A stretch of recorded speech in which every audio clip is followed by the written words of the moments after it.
Hi, and welcome to the Bandwich Tapes. I'm Brad Williams. On today's episode, I'm thrilled to have a conversation with guitarist, singer, songwriter, and club owner Ray Herndon. I first heard Ray many years ago with McBride The Ride, a group that he's still recording and touring with to this day. I've always been such a huge fan of them. Fun to talk about that band and what an impact they've had on me. Ray has also been a member of Lyle Lovett's Large Band, and he's also the owner of Handlebar J, a bar that his family has owned for many years. I had a great time talking with Ray, and I know you'll enjoy his words too. Here's my conversation with the incredible Ray Herndon.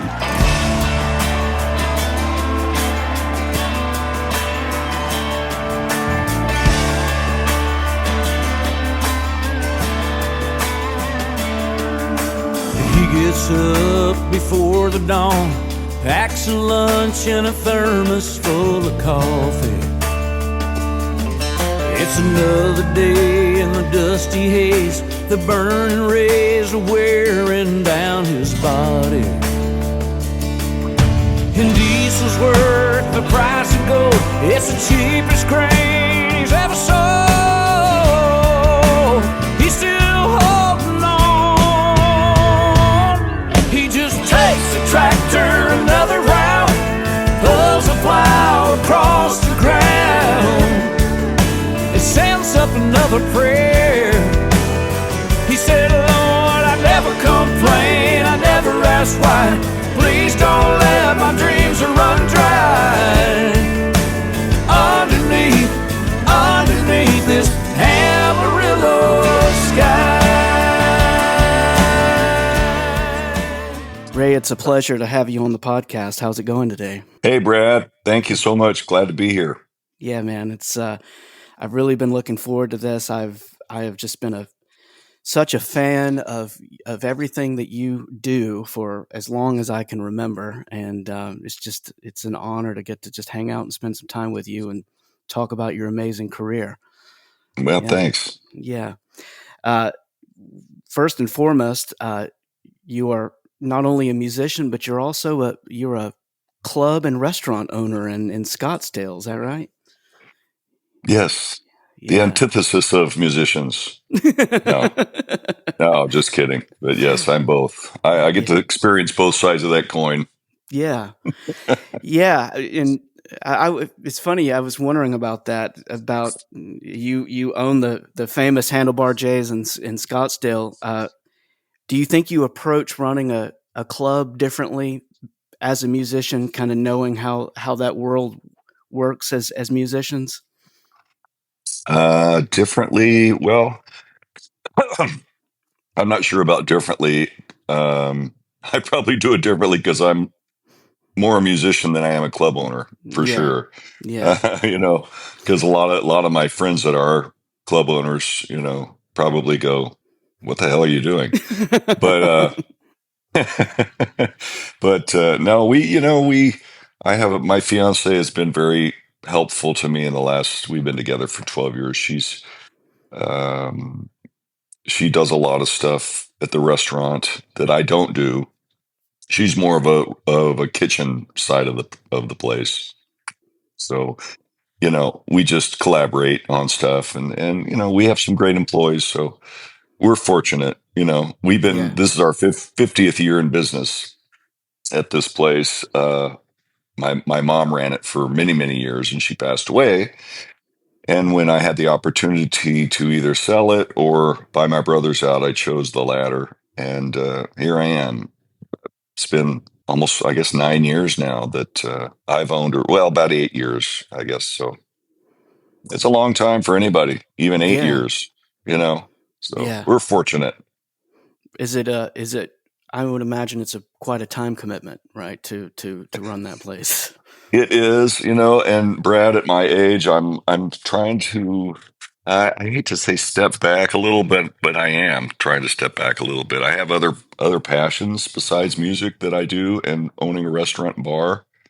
Going back to Handlebar J, that's the place. But it's been a great outlet for us musically. My brothers, myself, and our band, McBride The Ride, Lyle Lovett, everything that I've been a part of has played there a time or two over the last 50 years. And so it's been great for that. But my other passions are things like tournament poker. I'm also a tournament poker. I don't want to talk about it today because I really got my ass handed to me last night at the poker table, but that's okay. I'm sorry. It happens. Just like, I get my ass handed to me playing guitar. So it's a compatible hobby. But but stepping back is, at my age, I feel like it's time for me to just kind of do what I enjoy doing the most, which is playing guitar, playing poker. Yeah. We try to get out of town here and there. So yeah. How long have you been playing competitive poker? Well, probably 12, 14 years. Okay. But it's a learning process, just like playing the guitar. It never ends. It's just every day you learn something, and I guess that's a good part. When I lose a tournament, I sort of chalk it up to a lesson. Yeah. Yeah, I don't. It's it's funny. It's one of those hobbies that I've thought many times. I think I'd like to get into that, but I don't even know if I would know. There's so much, like, I would imagine, mental gymnastics that has to happen with that too. That I don't know. Really, it would have to be quite a commitment to get in it. Yeah. It's funny. There is a lot of similarities between a lot of just about anything, I suppose, but because I'm a guitar player, I can equate it to that a lot. Mm-hmm. It's mental. It's you don't use your fingers, but it is very mental.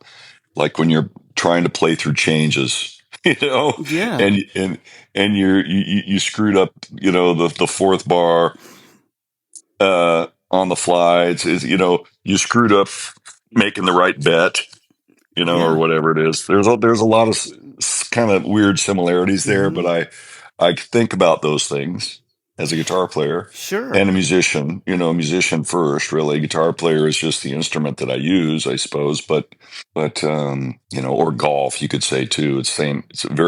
Golf is very mental. Every shot is important, so every note is important. All those things come together for me. Yeah, and I would imagine that also maintaining presence in the moment that you're in right there, and not 100%. thinking about what you just did and what's about to happen. 100%. My friend used to say, "If you think, you stink." Man, I'm going to remember that. That's really true. That's really fantastic. Yeah, profound, isn't it?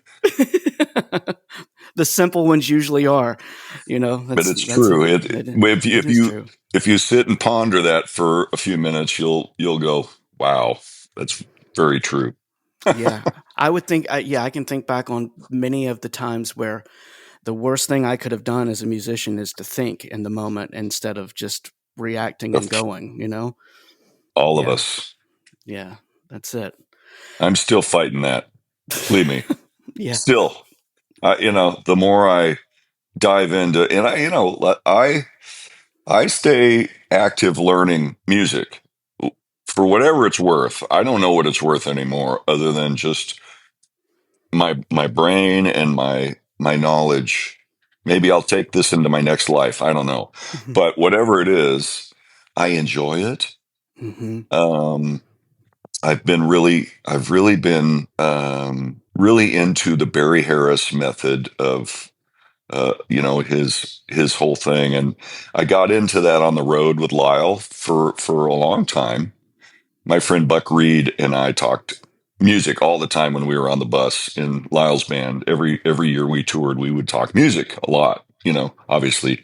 But Buck and I, especially for some reason, would end up conversing about different things. Buck's the steel guitar player, so he was way into Pat Martino, like I have been my whole life, and different guys. But we would talk about Pat's concepts, but then I discovered Barry Harris and his diminished sixth scale, and so that has led me down a major path of learning that in the last 10 or so years, really.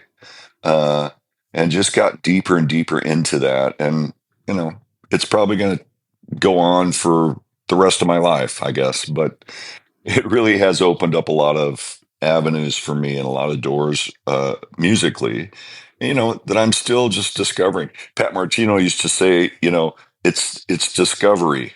And I try to do the same thing. I try to take after what his sort of thing is, he said, I get up in the morning and I have my coffee and I pick up my guitar and I discover new things. I try to discover new things, and that's what I'm always doing. And then I'm trying to figure out a way to apply it. The difficult part for me in that is that I don't play jazz on a regular basis by any means with anybody, which is kind of silly. I should probably go out there and find guys to play, but again, it's hard to find in this town that sort of avenue. So I find myself just doing it in the mornings, which is great. And then I try to apply that knowledge to whatever music I'm playing, So yeah, well, just removing physical limitations or mental limitations in the moment that just kind of having that vocabulary, you can apply it around. Do you try to woodshed daily? Do you try to have some time on the instrument every day? I do. And it's like poker. I get frustrated with it, and I want to flip off the guitar and let it sit there for a while by itself and put it in the corner. And it's really not the guitarist's fault. It's just me, obviously. But I get frustrated with myself, and like poker, like last night, I'm frustrated. I want to go back for a while. I'm going to punish the poker table. But yeah, you know what I mean? I do. Yeah. I have a friend, I lived in Atlanta for many years, and a good friend of mine is a steel guitar player. And I'm sure you know this, that steel guitar players are quite the community in the world. And they have oh, look at that. Is that a show bud? Is that what that is? That what yes. It is? Cool. A Super Pro. Nice. I don't know why. It's just sitting there. Mainly. It's a beautiful piece of furniture. For me. And so easy to stay in tune and play in tune. And yeah. So my buddy Bill is he was a great steel player, but he winds up he plays bass a lot on these steel guitar shows that they have around. And I think they have one in Arizona, but he and Buck have become really good friends, and he just has so much respect for him. And Buck is such a monster player. I know you know that as well as anyone. Oh yeah. Well, I've been fortunate to know some really amazing steel guitar players in my career, from Buck to Paul Franklin, of course, and I play a lot with Gary Morse. Gary's incredible, yeah. Great player, and Bruce Boughton is also in McBride The Ride too. So those guys right there are probably four of the top. Did I say four? Joe Rogers, I'm thinking is another guy, but Buck, Bruce, Gary, Joe, a lot of guys like that. They're all nuts. They're all crazy. They say that respectively, but I don't blame them. It takes a certain kind of individual to play steel guitar. I really believe that. Dude, it's like flying an airplane or something, sitting behind one of those things. Johnny Cox, Dumplin'. I don't know if you know him. I do know. Oh, absolutely. What a wonderful player. He drove the bus for us, McBride The Ride, for several years before he drove the bus for us for probably almost a year before we even knew he was a musician. He never talked about it. And one day I think we were playing at Billy Bob's, and one day he just came up. Joe Rogers was playing with us at the time on a regular basis. And Dumplin said, "Hey man, can I play your steel?" I'm like, "What?" And he got up there and he said, "Hey, let's play Deep Water." I went, "Okay, I know it." So we played it, and my eyes went, "Are you freaking kidding me, dude?" Yeah. What? He's an amazing player. Amazing. Really is. Yeah, I heard him on some steel guitar shows back in the day, and I just couldn't believe how well he would play that, especially that swing stuff, man. Just knock it out. Yeah. I saw him playing something yesterday solo, And my comment to him was the master. The master. I didn't realize that great. Bruce was playing with you guys. Bruce has been playing with us, and we had a gig the other night in outside of Omaha, Nebraska, that got rained out. And Gary Morse, who's been playing with Brooks and Dunn for the last 20 years, but Gary, Gary played with us for a long time when we were out there on the road in the 90s. But he was available, and Bruce couldn't do it. So the great news is, having that chair covered, at least a few guys deep, and we have Gary and Bruce. And if Joe was available, he's out playing with Tracy Bird, and he wants to come and play, and we'd love to have him back too. Yeah. But everybody's got conflicting schedules here and there, and so to have a couple guys, two or three guys, preferably, but that know our show, is really helpful. But Gary was going to play with us. We didn't get to play a note, but we hung out and had a great time for about 38 hours and turned right around and went home.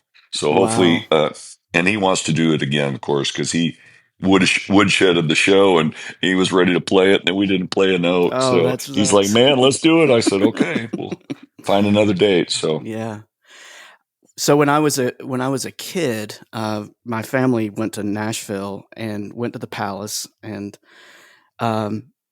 J. David Sloan was playing there one night. Oh, right. And I got up and sang with them. I was a singer when I was a kid, and lo and behold, Bruce was playing with J. David and wound up producing an album that I cut up there. I think I was 11 years old. And J. David came to the studio, and that's actually I had met Matt Rawlings. He played on it, and this was like in the, I guess, early mid '80s would have been. Wow. But I remember I was going to bring up J. David. It's funny you bring up Bruce, because J. David, even to this day, I remember he was one of the nicest guys I've ever met in my life, and just an absolute sweetheart. The best. The best there is in all ways. Personally, musically, vocally, he's the master as well. Yeah. He's doing great too, still. So in preparing for today, I went back and listened to, there's some great videos on YouTube of you guys from the 80s playing. And man, what a freaking band you guys were. I mean, just playing all kinds of different material. It was just, what a versatile set list you guys are playing, and just sounded amazing. Yeah, we had one hell of a time. Yeah. For quite a few, for many years, many nights. Yeah. I'm assuming, because I know you played with him. How long did you play in his band?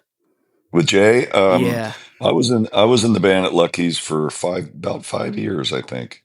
Yeah. Yeah. Yeah. 4 or 5 years. Yeah. It was a good amount of time. Yeah.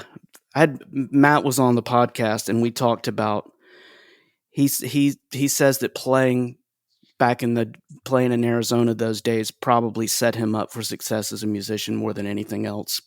Just absolutely doing those rehearsals, learning new tunes every week, and just kind of learning playing number charts and all of that. He said it was like one of the most formative times for him as a musician. Absolutely. Matt Rawlings, he was 17 when he started playing with us at Mr. Lucky's. And it's funny, Matt McKenzie, who was the bass player in that band too. Matt McKenzie and I went to Mesa Community College, and we knew each other, I think, when we were 16, something like that, or 17. We met each other at a gig here in Phoenix, and then we became fast friends, and we've been friends ever since. But when we were going to MCC, we were in the jazz ensemble at MCC, which was the band to be in there. And, all the, really great players were in that band. Steve Marsh, who played on Lyle's records, the sax player. Dan Tomlinson was in the band. Matt Rawlings, and several, guys. One guy we just lost this last year, Jim Henry, who was a monster trumpet player, played with Joey DeFrancesco, and Wow. Jimmy was just a badass. He was crazy as a loon, but he was. I knew Jimmy from taking guitar lessons. His parents used to bring him to Handlebar J when he was a kid, so I've known him. I knew him forever as well, and it's just funny, all these connections. But anyway, Matt McKenzie and I, when we were going to MCC, they brought, I think it was Phoenix Young Sounds, is a thing that the Phoenix Musicians Union has been doing for a long time. Young Sounds takes these young kind of prodigy jazz kids from grade school and puts them together, and they do like a weekly rehearsal at the union and this and that. Well, anyway, Matt Rawlings was in the Young Sounds, and so they brought him to MCC one day, and we met Matt, and he was like, holy moly, this kid, Yeah. unbelievable. And at the time, he was probably, I don't know, 15. Well, anyway, so fast forward a few years, we need a piano player at Lucky's, and Matt McKenzie says, hey, let's get this kid Matt Rawlings to come and play. And at the time, he's 17. He has long red hair down the middle of his back. He smokes one cigarette after another, right? He's 17 years old. But anyway, I didn't really even remember the guy, but he shows up this one night at Lucky's, and Mr. Lucky's is a big club here in Phoenix. Been here for, well, it's not there anymore. It closed probably 12, 15 years ago. But for a long time, for a good 45 years, Mr. Lucky's was here. And big upstairs and downstairs club, country music upstairs, rock and roll downstairs. And J. David Sloan and the Rogues was the house band, six-piece band, kick-ass band, which included Billy Williams, who ended up producing Lyle's records, and he and I were the guitar players. But anyway, so Matt Rawlings shows up and gets up on stage, and he doesn't know country music. He's a jazzer. Country music is pretty far from his repertoire at that time. But he gets up there and blows us all away. At 17, we're all, you're hired, you're hired, you're hired. And we all just hit it off, and Matt became part of the band. And Matt and I were fast friends. At the time, I was 23, so I wasn't a lot older than Matt, or 23, I think. And so, but Matt and I lived sort of near each other in Phoenix area. So every night we drove together to Mr. Lucky's, and it was about a 20-minute drive. So we would listen to music, and I would inhale his smoke. I wasn't a smoker, but we had the best time. It was, for all of us, very, very formative years. And of course, Matt's gone on to do some amazing things, and he is truly, a prodigy. I've always been a huge fan, and we've always been very, very close friends. And to this day, and we get to play together every so often, which is great, but he's just had one heck of a career, but it was always just so fun to listen to Matt play. And we would spend many nights even after we got off playing the gig, where we would just hang out and play jazz and hang out as friends. We'd play jazz. I remember there were times we'd smoke a joint, and then I'd lay under the grand piano after we all played a while and just listen to Matt just play just by himself. And at that time, he was just really experimenting. But wow, I would just listen there, and then I would watch him and think, man, this is coming from some other world. It's coming through him. Like, we've all heard people that, these incredible musicians, that it's coming from another place. And it truly is, when you're able to tap into whatever that is. I'm still looking for it, believe me. I'm still searching for, and again, maybe I'm searching too hard. I don't know. But I hope that I get to experience that in my life before I'm gone. But certain guys like Matt, he just opens up that door and it flows through him, Yeah. I remember, and I was young, man, but I remember being in the studio with him, and I remember Bruce saying, this young guy, he's kind of new in town. I'd love for him to play. And I just remember thinking, how can someone that young, and I've thought back on it, have such a vocabulary of voicings and at such a Yeah. young age, right? You know, like Yeah. Bill Evans, like type chord voicings. It's unbelievable, you know, but He was Bill Evans. I'm sure he told you was one of his main influences. So that makes sense. makes sense. Yeah. What, I'm sure. so, I'm sure I was one of his main influences well, too. of course, you aren't everyone, as far as I'm concerned, right? Probably in a bad way. I hate to say I back doubt then. that. I doubt that. So you majored. So you were doing jazz guitar. Were you doing country music, but also doing jazz guitar? Who were some of the heroes of yours during those years as a guitar player? Oh gosh, Pat Martino. I've been trying to learn Pat Martino's concepts since I was in college. Yeah, absolutely. But I didn't even know who he was until college. But it's funny. I've been studying a student of jazz and jazz concepts for pretty much since I started playing guitar. And again, I'm still learning. I'm still trying to learn it. I'm a slow learner, but but anyway, one of my first guitar teachers, a guy named Mike Thurber, went to Berkeley, and so he introduced me to the Berkeley repertoire, and he started teaching me all the things like the modes and this and that. But and then when I was 14 years old, I was taken from Mike when I was about 12, maybe. When I was 14, I got invited to go to the Mesa Community College Jazz Workshop and Summer Jazz Workshop. I was 14 years old, 1974, and the head of the music department, Grant Wolf, was an incredible educator, and he played saxophone himself, but he was a hip dude, big, long, lanky guy with a great big voice like this, and very commanding presence Grant had. But anyway, Grant took a liking to me and invited me. Let's see, where did he? I'm not sure how I met Grant now, but anyway, I was encouraged to go to this workshop in 1974, which I did. And some of the people that were the educators there at the workshop that year were a guy named Dick Grove, Lanny Morgan, Carol Kay, bass, Joe Pass, and and three or four other incredible musicians, right? Joe Pass is somebody I had no idea who he was when I was 14 years old. And so I took 2 lessons with him. Wow. At this workshop. And he taught me, how to move a ninth chord up and down. And I was like, wow, that's amazing. But, I'm like, who is this guy?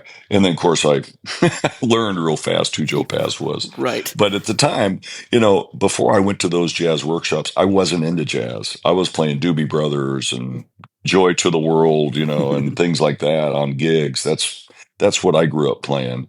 Country roads. But, and when I went to Mesa Community College Jazz Workshop, that kind of introduced me to the jazz thing. And anyway, that was a pretty defining moment for me. Sure. I've been trying to live up to it all these years, but to get to learn, to get to take some lessons from Joe Pass was pretty amazing. On that note as well, I'll say that I've had the opportunity to take lessons and be around some of these guys. A little later on, I took a couple lessons from Ted Greene in L.A. And I went to L.A. and met up with Ted, and he was amazing, of course. And I was so fortunate. I was a huge fan, but I got to take 2 private lessons with him, and he was just wonderful.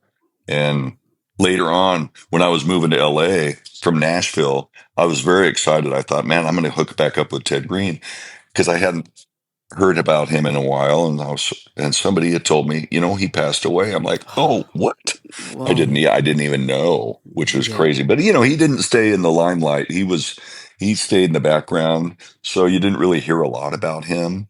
over the years. But I was excited because I was moving to LA and I was hoping to hook up with him, and found out he passed away. Anyway, but another guy, yeah, he was incredible. I still have somewhere in my pile of papers here, I have a couple really nice notes that Ted wrote to me. Just, in his interesting way, that he wrote about a couple things. I think we had conversed over the mail about something, and he sent me, he sent me something that he had written out, some musical thing that he written out, and then just a really nice note. So it's just kind of cool to look back at that and think of all the guys that he's influenced, and to be able to have had a few lessons with him was pretty amazing. Another guy was Joe DiOrio. I got to take a lesson with him. Another incredible guitar player. Good Lord. At GIT, we would go to LA and search these guys out, and I took a lesson with Joe DiOrio. He was fantastic. Yeah, it's amazing to get to take those lessons with, even if it's just a small number of lessons, that it just kind of changes. I mean, it kind of redirects the course of it opens your brain to a concept, or just a different way of thinking on the instrument that you have never thought. And it, of course, it's great to take consistent lessons with someone over and over. But yeah, I've had times where I'll take 1 or 2 lessons with someone, and it's like it completely changes my way of thinking about playing. Absolutely. Yeah. Yeah. Yeah, it's incredible. And then you wind up playing with Lyle, and I know that it's an interesting circumstance how didn't you guys meet in Luxembourg or something? Is that where how that all happened? Everything's an interesting circumstance, it seems. When I look back on it, that's why I was talking about like Matt Rawlings. Matt wasn't into country music at all, and nor was Matt McKenzie. And because I'd played country music at the Handlebar J with my father, and he was a country music guy. My dad wasn't an educated musician. He was just a musician that learned on the streets, Yeah. But he was a Buck Owens and Merle Haggard and Ray Price, and I grew up listening to that stuff, and that's what sort of took me in that direction in a lot of ways. From playing like the Doobie Brothers and stuff, I sort of veered off from my dad, and then my folks working at Handlebar got me into the country music world. But Matt McKenzie, the bass player, was a jazzer as well. He wasn't into country music at all. And I introduced him to the band at Mr. Lucky's before we were in it, they were incredible. At that time, the band, before we even came in it, they were a great band. And I said, man, you got to go hear this band at Mr. Lucky's, and he hawed around, and I think, and it's finally, he went out there and heard him, and he was hooked. Yeah. So I would go out there for after hours and see Matt out there hanging around, and I laughed about it. Well, next thing you know, we're both in the band, and then we get Matt Rawlings in the band. And then again, what I'm getting at is, when people ask me, well, how do you get to play with guys like, Lyle Lovett or McBride The Ride or whatever, I go, it's weird. It's kind of a evolution in a way. And you don't know if you're doing what you love to do and trying to be better at it and working on it a lot. I guess things can happen like that. But progressively, from Lucky's, we met Lyle in Luxembourg. We got invited to go, the band at Mr. Lucky's, J. David Sloan and the Rogues, got invited to go to Europe to play for a month at a fair in Luxembourg. And Matt Rawlings probably told you this story already. I don't know. But when we got there, we were playing the American Music Tent in Luxembourg, little country that is in the middle of like between Italy and Switzerland and Germany. And anyway, we were the American Entertainment, the 6-piece kick-ass country band from Arizona. And another person that was on the show was a guy named Lyle Lovett, Texas singer-songwriter. Yeah. And then they had a band that was a show band that had dancing girls. And so it was our band, and then Lyle Lovett would get up there and play, who we didn't know who he was at the time. He was just this guy, And he was kind of getting lost in the shuffle between us and the big 12-piece show band. Yeah. So Lyle had passed his tape on to Billy Williams and J. David Sloan, and they heard it and they shared it with us and said, "Hey, you should listen to this guy's songs. It's really good." And so we listened to Lyle's songs. I remember we popped the tape in the car when we were driving back to our little place we were staying at. And we're like, "Wow, this guy is really good." So we ended up learning 5 or 6 of his songs and said, "Hey, why don't you just come up and play with us?" And so the band and Lyle hit it off because, again, it's evolutionary kind of weird synergy or whatever, that we were all into jazz, but we're all playing country music, Right. and Matt Rawlings was in the band, and Matt McKenzie, and myself, Billy Williams, Jeff Boree, J. David Sloan. It was a great band. And Lyle's music and what we did just came together sort of magically. Lyle loved it, and he flew out to Phoenix, and we recorded 15 of his tunes with Billy producing, and the rest is history. But that's how that evolved from sort of the beginning of that. Yeah, it's a quite a path that led to this thing. Weird. It's incredible how it all wound up happening, and then It really is. I mean, you wonder. I often wonder, not that would this all have happened had one thing or another not happened. Maybe looking back on it, had Matt McKenzie and I not brought Matt Rawlings into the band, or I don't know. There's just a number of things you could think of that, had we not ultimately gone to Mr. Lucky's and heard that band, obviously it would have been a different story. Would Lyle have found a way to become the artist that the world knows? I don't know. Yeah. I guess he probably thinks the same thing. Nobody knows. It doesn't take anything away from the fact that he's great, but would the world have heard him? I don't know. Right. And I would imagine that, he had his sound, of course, and he was writing songs, but I would imagine that the way you guys were playing, it probably brought its own identity to that material that you guys recorded, Yeah. And he put your sound on it. He is very, very, what's the word? He brings that up in his shows regularly. Yeah. How he had never really played with a band before, and interviews. I've heard him in many interviews talk about it. So he's very aware of the fact that he probably thinks, in a way, possibly the same way I do, that, hey, had I not met these guys and they interpreted this music like I was hearing it in my head, and I had never played with a band before, so it made sense to go in the studio with them. And then we helped him carve out, just naturally. It wasn't like we had to carve anything out. It's just we played the music. And because, again, of our, we were young, but we were also into the jazz thing, but we also had been playing country music. So Lyle's music was kind of in those same genres, and so it just worked. And with Billy kind of organizing it in the studio, it just came together. But yeah, it's just cosmic, if you want to use the word, it's just how it kind of came together. Yeah, I believe that. I think about it all the time. I'm like, wow. And it had not been for Lyle as well, McBride The Ride wouldn't have happened for me either. So yeah, how did that all happen with you guys getting together?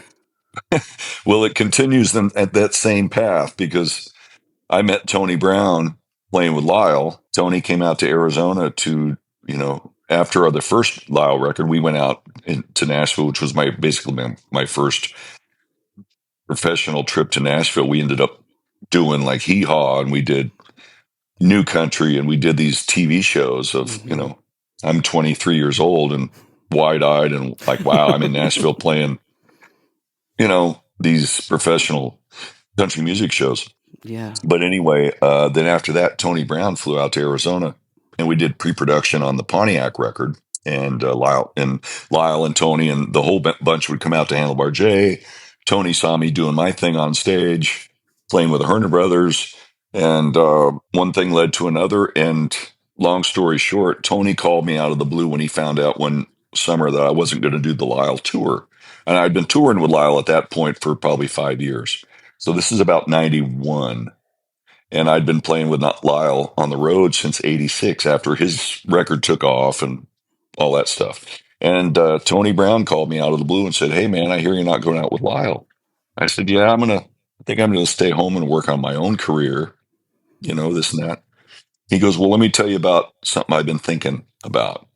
I met this guy in Texas that's got some songs, and I think it'd be a great direction for a band. And I immediately thought of you. I know you want to do more than just be a guitar player with Lyle. And, would you be interested in being in a band?" And I said, "Let me think about it." Okay.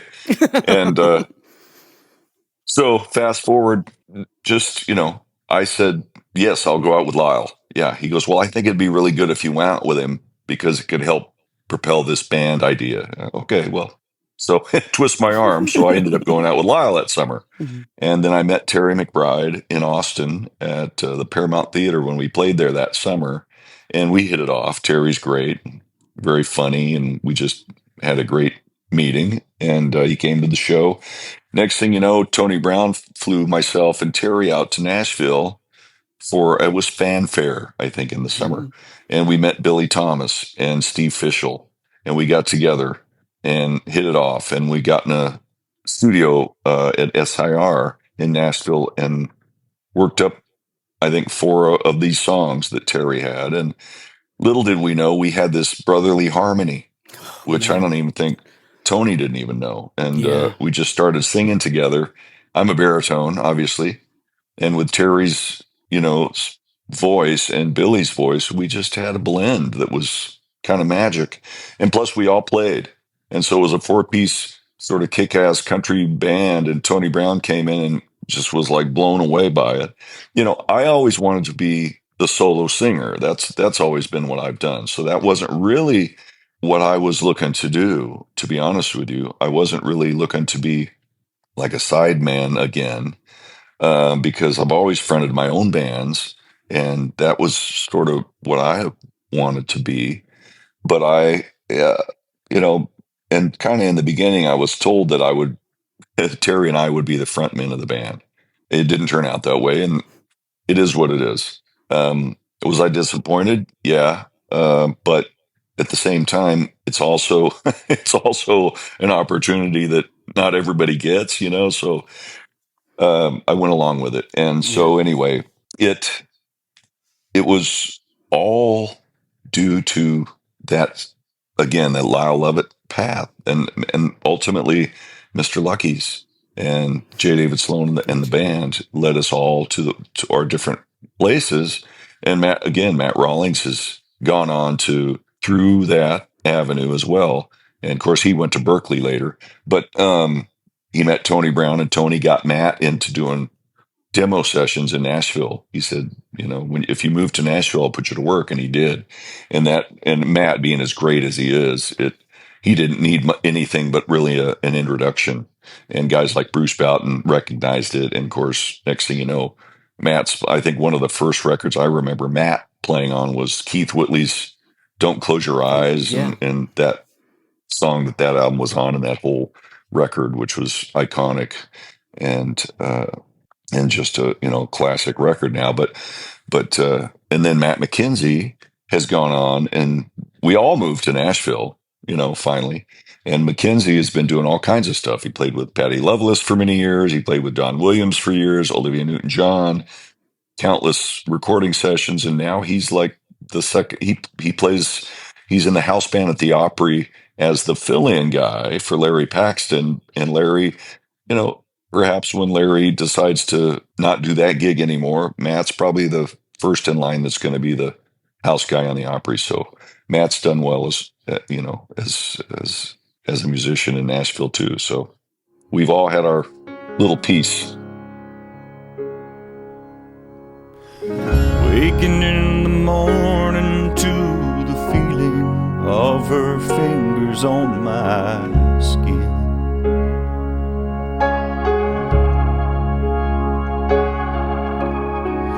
Wiping out the traces of the people and the places that I've been.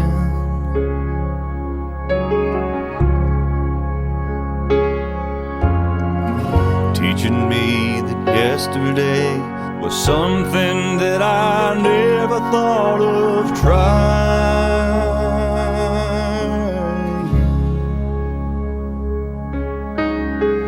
Talking of tomorrow and the money, love and time we had to spend.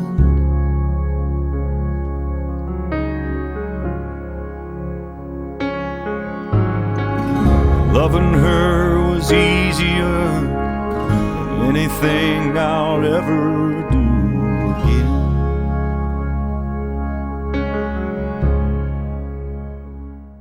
And I will tell you, I mean, I've listened to your solo album quite a few times. I think you maybe like 04. Is that when you record? When did you record that album? Something like that. Yeah. Yeah. 07 maybe. Okay. I don't know. You're such a fantastic singer, Ray. I mean, you know, thank you. Just baritone voice, but you just really capture the lyric of the song so well. And I just, you know, I think a lot of the world knows you as such an amazing guitar player, but man, what a fantastic singer you are. Really, thank you. Yeah, really good. And then a songwriter too. I mean, I think about just this. Is Me and You probably is that the biggest cut you've had in your career? I mean, what a song, man. Wish I could get another one of those or two, but I'm grateful. Don't get me wrong. It just makes you want more, though. It's just like anything. You win a poker tournament, you want to win another one. That's right. You know. That's it.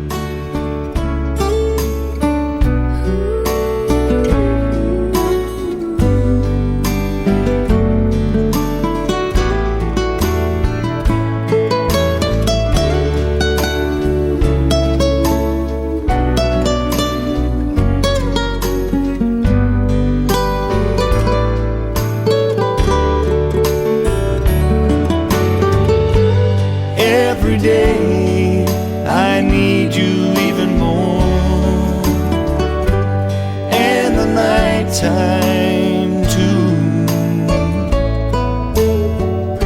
There's no way I could ever let you go, even if I wanted to. Ordinary, no, really don't think so. Just a precious few.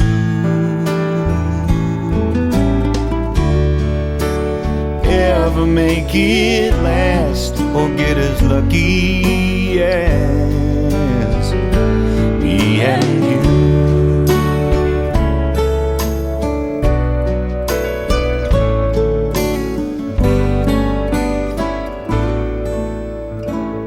Me and you.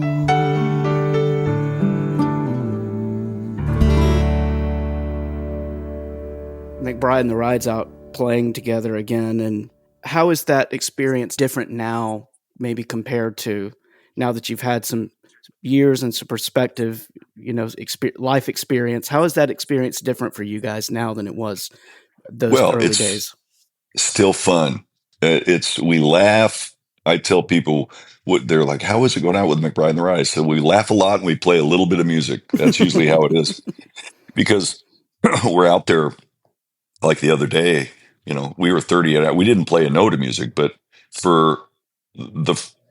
we got there the evening of, early evening. So we visited the whole way to the hotel and then hung out for a while. And then the next day got up and had breakfast and visited until we found out the show was canceled. But we laughed and just brought up all the past history of the band and things we'd gone through. And so it's, you know, that has not changed and the music hasn't changed. It's probably gotten better because we're all older and we're better than we were then, as far as I think musicians and all that stuff. So, you know, and then the other great part is we don't have a record label to deal with. So there's no pressure. Yeah. You know, there's no pressure. to do anything that we have to, live up to for whatever the reason. Oh my God, the label's coming out to hear us. We better, Right. we don't have any of that stuff to worry about, which is nice, honestly. Yeah. Well, everything, like you said, I mean, the music is, everything, but vocally, it still sounds like it did all those years ago, man. You guys still sound so good. It's amazing. Yeah, we still got it. You still got it. For a bunch of old farts.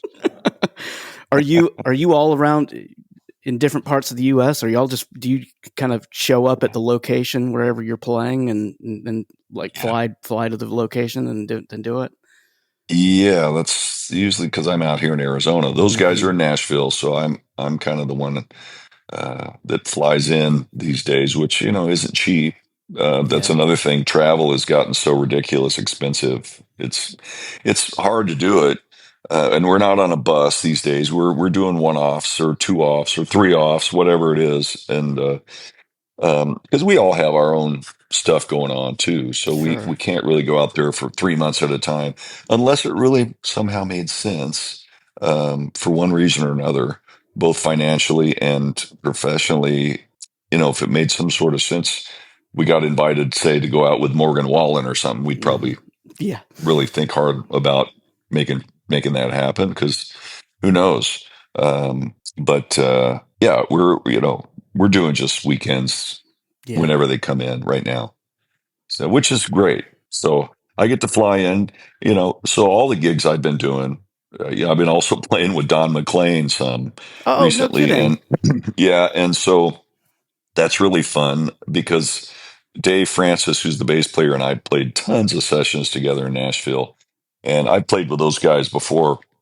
With Don, probably 7-8 years ago, I did a bunch of gigs with him for a year or two, and then some time went by, and then for whatever the reason, they have asked me to do some more. So I've done 4 so far. I'm doing another one with him in October, and probably some more in December, and that's been a lot of fun. But I get to fly to those dates too, so I fly and meet them wherever they are, and so I got to get my rig together.